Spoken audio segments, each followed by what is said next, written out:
So if you're anything like me, you probably are already thinking about what your schedule is looking like. Now, if you have been fortunate enough to be given your schedule by your principal, there are some things that will help you to navigate what each one of your periods is going to look like. So I wanted to take this opportunity in today's episode to walk you through the process that I follow to plan out my subjects in my schedule according to the required time constraints that we are allowed to use per subject. So the first thing I do is I take the schedule that is generally given in a Word document from my principal, and I make sure that all my preps and things that are non-negotiable, including my gym time, are written in there. And hopefully you have an administrator that gives you kind of the flexibility to allow you to plan and schedule what you would like to do. So once I have my base schedule from the principal, I copy and paste that as a table into an Google Sheet. So I open up a new document at sheets.new and I simply paste the schedule in a table format right into Google Sheets. Now, the reason I'm going to do this first step in Google Sheets is because of it being a spreadsheet, I can do quick calculations that are easy enough to figure out to make sure that I am hitting the time allotments for each subject. So underneath my schedule, I will type out in the first column all of the subjects that I am teaching. And you'll notice if you are watching this as a video replay, I am only teaching in the morning. However, I am going to build out the entire schedule related to what is happening between myself and my teaching partner. So in the first column, I write language, math, science, social studies, health, drama, visual arts, and any other subjects that are not covered by my prep for the week. Now, I also make sure in my schedule that the times are listed for each period as well as the length of each period is written out. Then I start plotting in my schedule. So I know that language is about 500 minutes. I will be teaching language in the morning. So the first thing I'm going to do is look for the big chunks of time that I have in my day that I can fit 100 minutes flexible, 100 minutes or a block of time for language. Then I will just simply change the color of the cell and write the word language in the cell. And then in the chart that I made below my schedule, I will enter in how many minutes per subject. So on Wednesday, if I have 3 periods of language, how many total minutes of it is that day? Now on the end of that chart, I will also have a total column, and the total will calculate how many minutes of the entire week. So I use the formula equals sum, and then I select the 5 cells that represent each day of the week, and I have the sheet sum all of those levels. So if I change how many minutes are in each column, it will automatically update how many minutes in total are in the week. It saves me a bit of time for when I'm trying to figure out, do I have enough required minutes? And I'm not constantly counting all of it. So it's a little bit more efficient to make sure that you're hitting those required allotments. Now, sometimes I'll play around with where I'm going to put other subjects. Initially, I put social studies in period 1 on the days that I have a second period prep. However, thinking that through, I know that coming in the morning requires some transition time. So because it requires transition time, I want a subject that's easy to provide a transition experience. So whether that's a reading activity or a writing activity, if I'm doing language in the morning, it's a lot easier to transition into language than it is to transition into social studies. It also means that that first period, I have 0 preps all week, so I can actually start every single day of the week with language so we can get a routine in place. So I like to make sure that if it's possible, I want to be as consistent as possible when planning out the schedule. Now, if this year I was teaching math, I would probably opt to put math first, but I'm not. So math is happening in the afternoon provided by my teaching partner. So instead we'll put language in the morning. Now, after my prep, social studies is a great thing to be putting after my prep because it often involves me doing a lot of prep. So thinking through the reality of it being a teacher, I'm going to put my social studies after my prep so that I have time to prep for it on the days that I have prep. I have social studies afterwards. So there's a lot of consistency here in my schedule. And as I'm entering more things into my schedule, I'm also updating the total number of minutes per day. So on day one, right now in my schedule, I've currently plotted out that I have a 40-minute language period and a 40-minute social studies period. As I enter that down in the first column, it's automatically totaling it in the last column of my chart. So I can update those. Now, the other thing I will add is how many required minutes. So I know that the requirements based on what is provided by my school board, I know the expectation is 500 minutes for language, 300 minutes for math, between 100 and 150 minutes each for science and social studies. So I just put the grand total of being 120 each. And then drama and health and the arts are often half done on their own period, but also they're integrated as well. And then there's phys ed periods as well as health. So I've plotted those in and added up the totals in the columns to make sure that we have the right amount of time for each one of those subjects.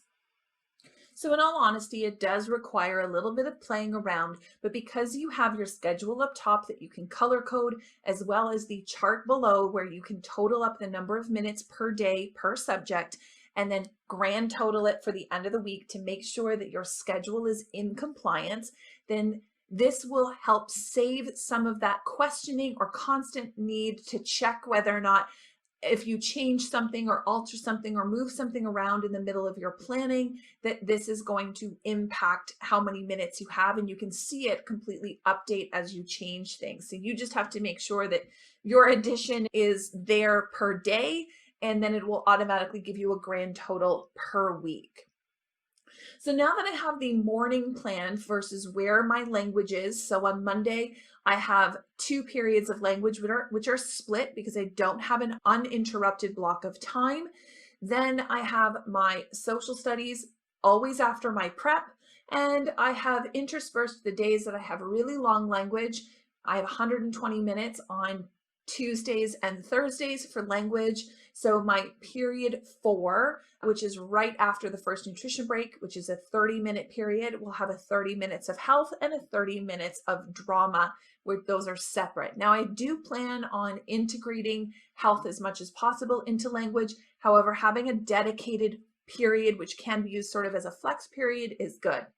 The next block is looking at math. Now, math is your other big piece where you need to have 60 minutes of math. Now, if I was doing this myself, math would be the second subject I would plot in to make sure I had 60 minutes. Now, I knew how my schedule was laid out, that as I'm designing it here with the math, these are not the subjects I will be teaching next year, but this would be the process. I knew there was going to be enough time for math happening in the afternoon. So I start off by looking at when is the best time to have math.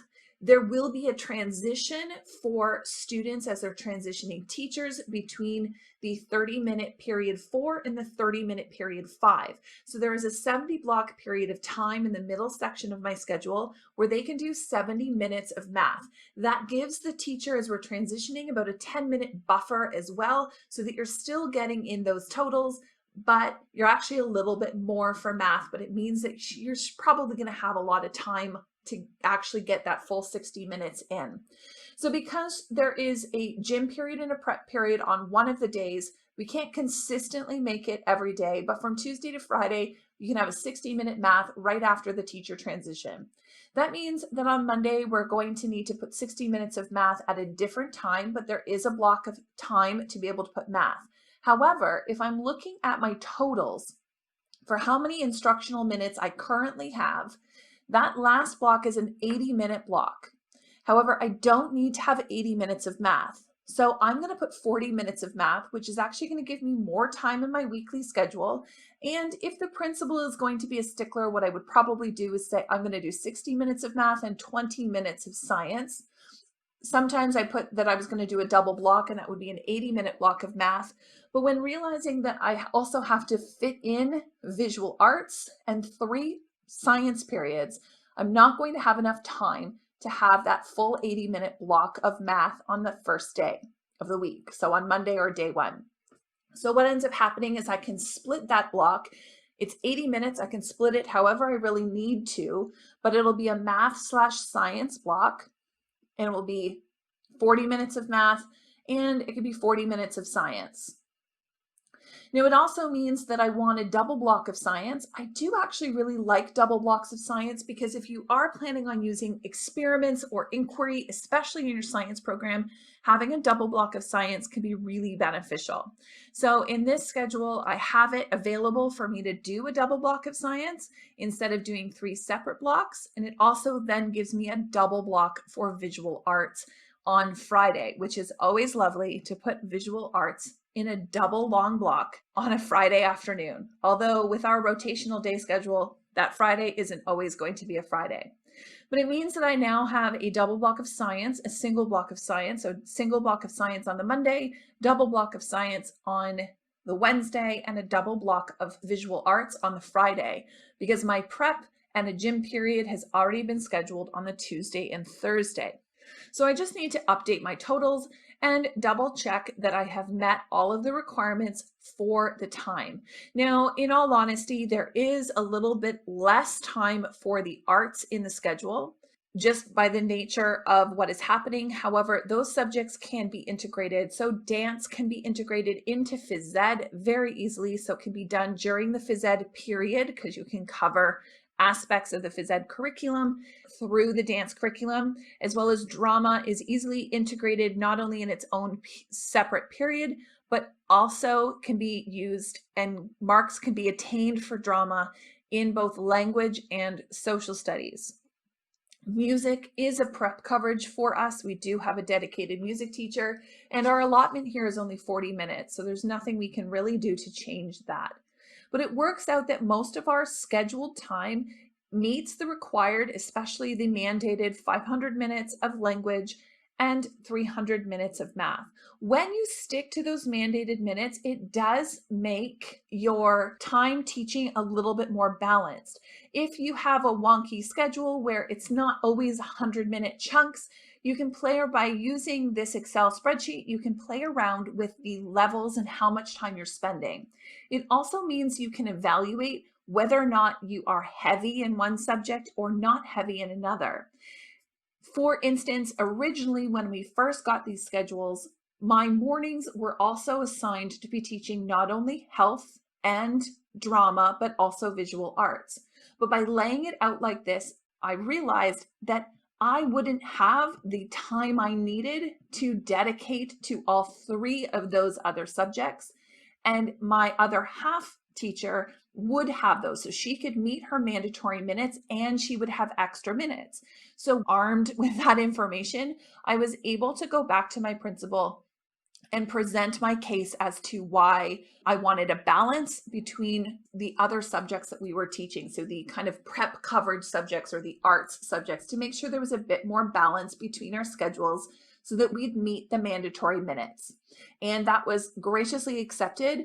And it was very easy for the principal to see, for my co-teacher to see how this all laid out and where the minutes came, and that it was a more equitable distribution of the reportable subjects.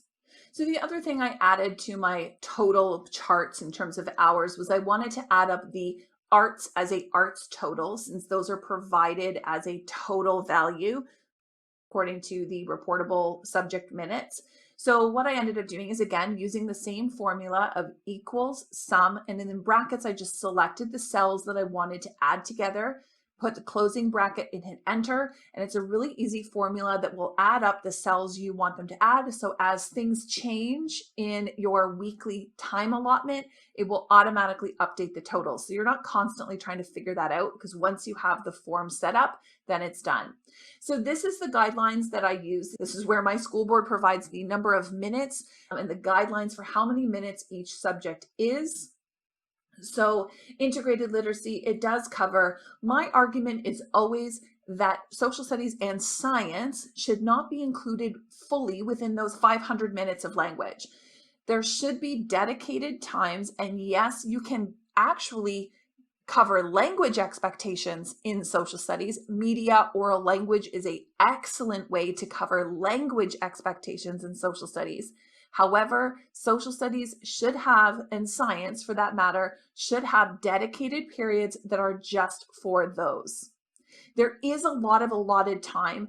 I am insistent that every teacher that has my students should have a reportable subject, because if not, you're just asking for more work on your behalf. So if you have a prep coverage, that prep coverage teacher should be responsible for a reportable subject during that time, or taking curriculum expectations and reporting off of you as the homeroom teacher. So by doing this, you are able to kind of arm yourself with how closely you can align your schedule to what is expected of you, and it helps to justify whether or not you're going to be able to cover those minutes. So although the Excel version is handy, it's not really the greatest way to be able to create a schedule that you would post in your classroom or hand out to students that they would want to put in their locker, or so on and so forth. So then what I take is I copy the colored squares that I made in Excel, and I copy that back into Keynote. I use Keynote, you can also use PowerPoint, but you can copy it right back into that template and start editing and formatting your schedule so that you can change things. You can update the colors. If you have custom colors or special fonts that you want to use, you can change those much better in a PowerPoint to make it look visually appealing. Some of the things I do is center the text. I adjust the row heights of, say, where nutrition breaks are versus the periods. I want to make sure that I leave enough space, probably about a sixth or even an eighth of the top of the page, space for a title and other information. But I recolor one of the cells in the table on PowerPoint to make sure that they match. Perhaps if I have special borders in my room, I want it to match the color and theme of the different things. So for me, I like using Madly Learning colors on my schedule to make it look pretty and formatted properly. And I just go ahead and format and change the different things, adjust column widths so that it looks a little bit more visually appealing, adjust fonts, colors, and sizing, so row height and row width. So in order to adjust the row height, you can select just the rows in the table that you want to adjust their height for. So just select singly the rows you want to adjust the height for, and then you can adjust the height for just those rows specifically. And then you can adjust the subject area or the period heights to be a little bit wider. So I always like to have my nutrition break narrow and less height, and the height of the periods to be more or larger. I also like to add borders around each of these sections so that the periods are clearly defined between one another, so you can see what is happening where. Now, once this is created and you have this template, I do like to duplicate these and create a student version. So I want a teacher version which lists my prep and prep coverage subjects. And then I also want to list a student version. So instead of the words prep, it'll say French or music there, along with who's teaching what. So I may add the teacher's name for those areas as well. In this schedule in particular, I have indicated on the period times, so the first column where the periods are listed in terms of when they start, when they finish, and how long they are, I have color coded those to indicate who teaches what, so which teacher teaches when. So the first half of the day is filled white, so that indicates that I will be teaching, and the second half of the day is filled black, which will indicate that my teacher partner is teaching during those times. So now it's time to add a big bold title on the top of the page. I like using fun mixtures of fonts. I try to mix about 3 different fonts. I want a funky font, a bold font, as well as a regular writing font. I typically will include that this is for my class. So for this instance, I'm putting class B. I will also put a subheading in a regular font. So therefore I have 3 fonts going on in the title here just to add a little bit of variety. The fonts that I use for Madly Learning and for everything are the 3 separate fonts that I often will use are Kimberly Gaswin, Amy Gaskin's AG, Sorry Not Sorry for the script font, and then my regular text font is Century Gothic, either in bold or just in a regular weighted font. Now, some other information I want to include is just information because there are 2 teachers that are going to be teaching this class. So just to create a little box, that lets people know not only is it for which class, so who your teachers are for the class, as well as your room number. So I'm going to include both of those as well and format it just to make sure that it looks visually appealing and fancy. So once this is all done, I will simply duplicate it and make multiple versions. I will make a half-page version where I essentially print one of these per page. I will also save these as image files in case I need to upload them to a website and I want to have an image of this file, so I can, in Keynote here, I can export as an image file once they are created. So then I have an image of what the class has, as well as what my schedule is. So when I am doing that, I will then take and duplicate this so that there are two on one page, or I will just use the print feature that says I want to print two per page. So I will duplicate the main one, select both of those pages, and then click print and say I want to print 2 pages per one page as a print option. And that will allow me to print 2 smaller versions, which are great to be able to post inside an agenda or inside a locker for students so that they can have a smaller version that they can reference, because sometimes those lockers are a little bit small and the agendas don't fit an 8.5 by 11 sheet of paper. Well, I do make teacher versions as well as student versions of these so that I have the option. I do definitely like to post this and include things like if I have standing staff meetings or standing team meetings, as well as duty schedules. I will put all of those on my teacher schedule so that I can see when that is happening in the week, and I always post those in my desk areas. So those are my tips as to what to do when you finally get that schedule to make sure that you are easily planning out what your week looks like for your class come September. Now, once you have your schedule planned, the next logical question is, now that I know when I'm teaching language, what do I actually do during that time? Well, I want to invite you to my upcoming masterclass on how to plan and schedule your language arts program so that you can simply and easily have a language arts program that works without the overwhelm of having to find everything on your own, searching and finding everything every single week. So I want to teach you how you can structure your language program so that you can get everything done in the 500 minutes you're allotted every week. So if you are interested in changing what your language arts program looks like and you want to join our masterclass to get some handy hints and ideas, I want you to go to www.madlylearning.com/masterclass 2021 to sign up for a time slot that fits your schedule. Thanks so much for joining us, and we will see you next week on another episode of Teaching with Madly Learning.